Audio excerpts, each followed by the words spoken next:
सास बहू का लिव इन रिलेशन। नेहा खुले विचारों वाली लड़की थी।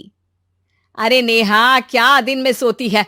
ससुराल में ऐसा नहीं चलेगा, वहां तो काम करना पड़ेगा। काम जितना काम होगा कर लूंगी माँ, पर अगर कोई ये कहे कि सारा आराम छोड़कर सिर्फ काम ही करना है तो ना भी ना, मुझे नहीं करनी शादी।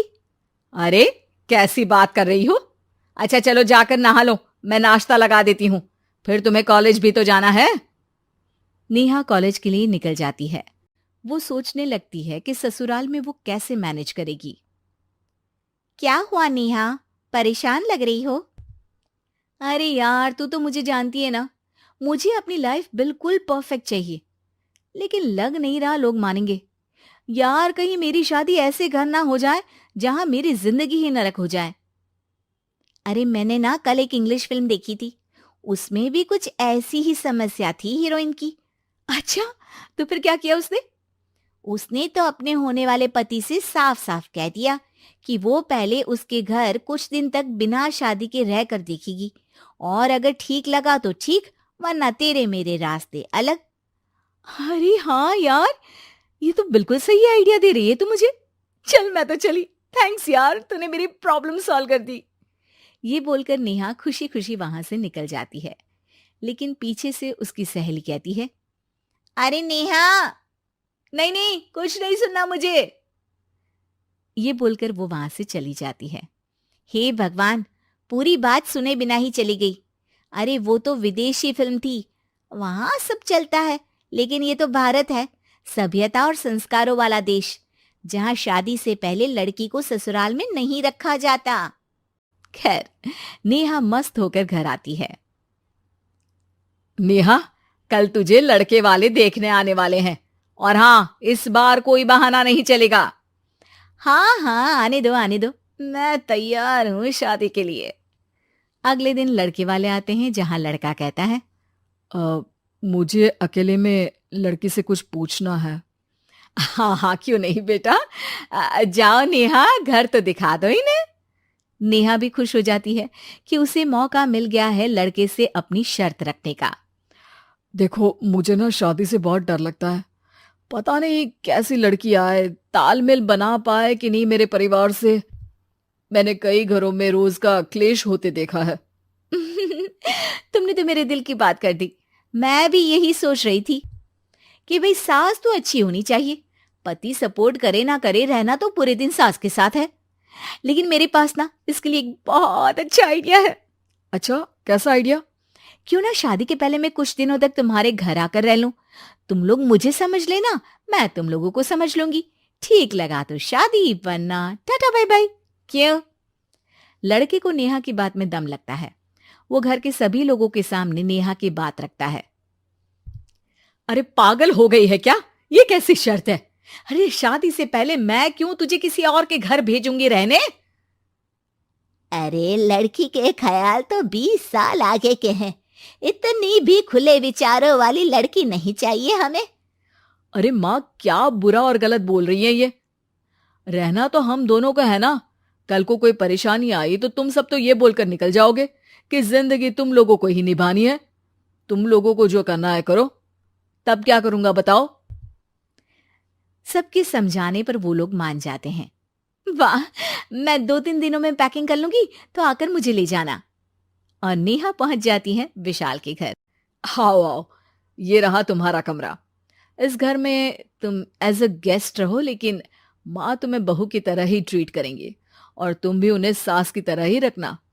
बस फिर क्या था, शुरू हो जाता है लिव इन सास बहू का ड्रामा। अरे चाय तो बना दे बहू। जी सासू माँ, अभी लाई। नेहा चाय लेकर आती है कि बस चाय लेकर आई हो, इसके साथ पकोड़े भी ले आती। लेकिन आपने तो बताया ही नहीं कि आपको चाय के साथ पकोड़े भी चाहिए। हाँ हाँ, अब तो पता चल गया ना। रात को खाना खाने के बाद नेहा किचन में खटर पटर कर रही होती है। क्या हो रहा है वहां नेहा? माँ जी, मैं ना रात को अदरक वाली चाय पीकर सोती हूँ, ये मेरी आदत है। अच्छा, तो जरा मेरे लिए भी बना देना। दोनों सास बहू रात को चाय पीती हैं। अगले दिन, नेहा, मैं मंदिर जा रही हूँ, मेरी साड़ी निकाल कर बेड पर रख दे। नेहा सास के लिए साड़ी निकाल कर रख देती है। वो देखती है कि उसके आने के बाद से सास ने घर का कोई भी काम करना छोड़ दिया है। यार मैं क्या करूं? ऐसा ससुराल तो मुझे नहीं चाहिए था जिसमें मैं ही सारा काम करूं। मैं तो ऐसा घर चाहती हूं जहां सास और बहू दोनों मिलकर किचन में काम करें। हे भगवान, रात को चाय पी ली, पेट में गैस बन गई, अब तो चला भी नहीं जा रहा है। मुझे तो ऐसी बहू चाहिए जो हेल्थ के प्रति कॉन्शियस हो, क्योंकि वो ठीक रहेगी तभी तो मैं ठीक रहूंगी। दोनों समझ जाती हैं कि वो लोग एक दूसरे के लिए नहीं बने हैं। अगले दिन, नेहा, जरा चाय तो ले आना। नेहा चाय के साथ चिला भी बनाकर ले आती है। सास खा पीकर सो जाती है। अगली सुबह, तेरी बुआ सास आ रही है, उसे मैंने तेरे बारे में बताया है। तभी वहां गंवार से एक महिला आ जाती है। चलो यहां से निकलो, कुछ नहीं है खाने के लिए, जाओ। ए नेहा, तमीज से बात करो, ये मेरी ननद यानी आशीष की बुआ है। हाय रे दैया, इतनी आकड़ वाली लड़की! अरे यही है ना जो शादी से पहले ही आकर बस गई है यहाँ पर। बस नहीं गई हूं, बसना है या नहीं ये डिसाइड करने आई थी, लेकिन इन लोगों के रिश्तेदार इतने गंवार हैं तो मैं तो ना कर रही इस घर में शादी। और भाभी, और क्या कमी थी हमारे आशीष में जो आपने ऐसी लड़की की शर्तों को मान लिया? अरे वो तो आशीष के कहने पर मैं झुक गई, वरना ऐसी लड़की को तो मैं घर में घुसने भी ना दूं। ए हेलो, ऐसी लड़की कैसी लड़की? हाँ, बिना समझे बुझे शादी कर लूं? अब तो समझ गई ना कि हम लोग गांव के हैं। भाभी को खाट पर सोना और रिश्तेदारों का गांव से आना जाना तो लगा ही रहना है इस घर में। हाँ हाँ, मैं तो किसी मॉडर्न घर में शादी करूंगी। ये बोलकर नेहा वहां से चली जाती है। अपने घर में आकर नेहा कहती है, ना मां ना, लिव इन में रहकर देख लिया, ये गांव के लोगों का कोई भरोसा नहीं है।